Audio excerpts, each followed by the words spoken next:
Hi అండి, welcome to my channel. సింపుల్గా ఈజీగా క్యారెట్ ఫ్రైని ఎలా ప్రిపేర్ చేసుకోవాలో చూద్దాం రండి. దీనికోసం ముందుగా క్యారెట్లను తీసుకొని వాటి మీద ఉన్న స్కిన్ని రిమూవ్ చేసి ఒకసారి వాటర్తో శుభ్రం చేసుకోవాలి. ఆ తర్వాత వీడియోలో చూపించినట్లుగా చిన్న ముక్కలుగా కట్ చేసి వీటిని పక్కన పెట్టుకోండి.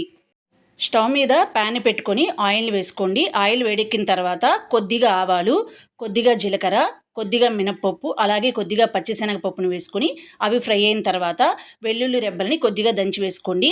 అవి కూడా ఫ్రై అయిన తర్వాత ముందుగా కట్ చేసి పెట్టుకున్న క్యారెట్ ముక్కలను వేసుకొని రుచికి సరిపడా సాల్ట్, కొద్దిగా పసుపును కూడా వేసుకొని అన్నీ బాగా కలిసేలా కలుపుకోవాలి. ఇప్పుడు ప్యాన్ మీద మూతను పెట్టుకొని మధ్య మధ్యలో మూతను ఓపెన్ చేసుకుంటూ గరిటెతో కలుపుతూ క్యారెట్ అనేది మెత్తగా అయ్యేంత వరకు కుక్ చేసుకోవాలి. క్యారెట్ కుక్ అయిన తర్వాత కొద్దిగా ధనియాల పొడి, కొద్దిగా జీలకర్ర పొడి, రుచికి సరిపడా కారాన్ని కూడా వేసుకొని అన్నీ బాగా కలిసేలా కలుపుకొని ఒక 2-3 నిమిషాల పాటు ఫ్రై చేసుకొని ఇందులో కొద్దిగా కరివేపాకును కూడా వేసుకొని ఫ్రై చేసుకోవాలి.